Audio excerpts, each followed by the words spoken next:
Into this turbulent world steps the son of destiny, the man who emerges as the standard bearer for Welsh nationhood. His name? Owain Glyndwr.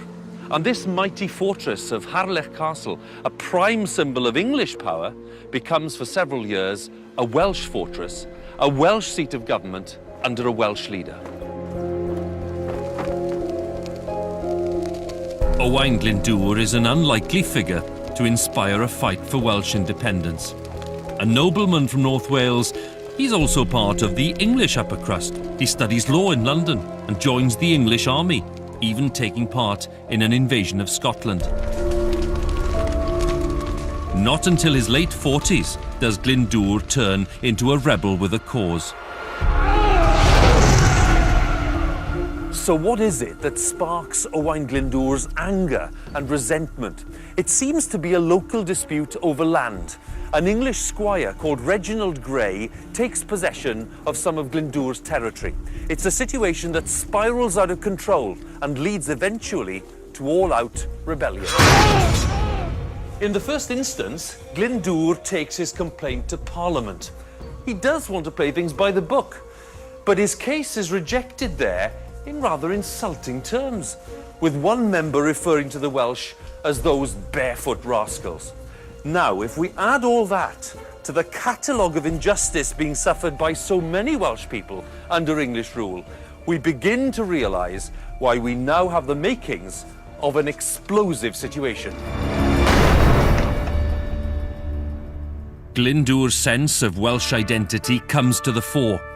Supporters rally round, and on the 16th of September 1400, they declare him Prince of Wales. As a direct descendant of the Welsh princes, it is a title to which he can lay good claim. The self-proclaimed Prince of Wales, Owain Glyndwr, makes the town of Rhuthun the first target for his attack.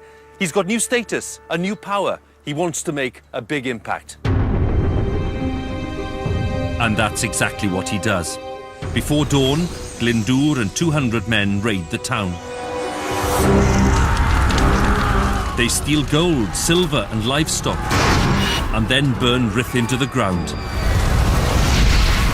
Glyndwr doesn't stop there. He attacks more English strongholds, leaving a trail of burnt towns across North Wales. As he gathers momentum, his support across Wales grows. Reports tell of Welsh students at Oxford abandoning their books, Welsh labourers leaving their English employers. All of them returning home to join the rebellion. Glyndwr and his men become famous for their guerrilla-style warfare. They ambush the enemy and then melt away into the landscape as quickly as they appeared. Glyndwr is outwitting the English. By 1403, the scale of Glyndwr's revolt is truly national, and the English are desperately trying to hang on to 4 power bases, including this one at Harlech. So Glyndwr decides to lay siege to the castle and starve them out. And the tactic works. A few months later, Glyndwr and his family are able to move in here and make Harlech Castle their home. He's consolidating his hold on all of central Wales, and he's moving a step closer to uniting all of the Welsh against the great enemy. And for nearly 2 years, Glyndwr has the help of French troops lent to him by the King of France, Charles VI. At the height of his power, Glyndwr comes here to Machynlleth and assembles a parliament with representatives from all over Wales. And to add to the prestige, there are envoys from Spain and Scotland and France. This is no small-time rebel leader. This is the Prince of Wales. It's significant that Wales's first parliament is held in mid-Wales, at Machynlleth, a town that has no English castle. And Glyndwr's plans for his country are described in a letter he writes to the French king. It paints a vivid picture of a free and independent nation. Glyndwr's vision of a vibrant Welsh state is dazzling in its ambition. a powerful parliament, an independent church, a university in the north and in the south. It is sophisticated, it's forward-looking, and it fails.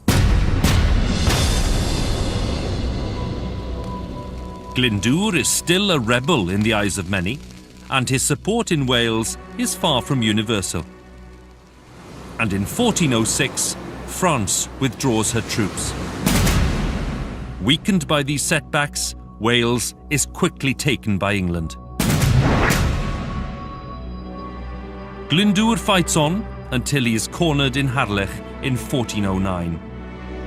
He escapes, but his wife, 2 daughters and a grandchild are captured and imprisoned in London for the rest of their days.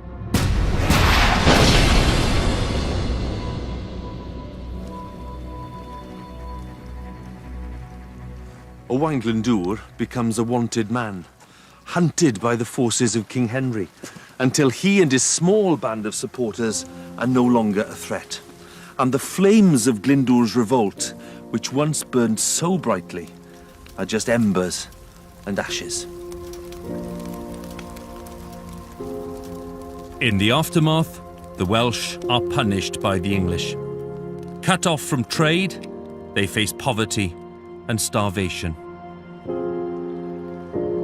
While Owain Glyndwr seems to vanish from history. It is said that Owain, like King Arthur, is asleep somewhere in these hills, awaiting the call to return to save his country. But 600 years after the revolt of Glyndwr, his vision of a Senedd on Welsh soil has been fulfilled.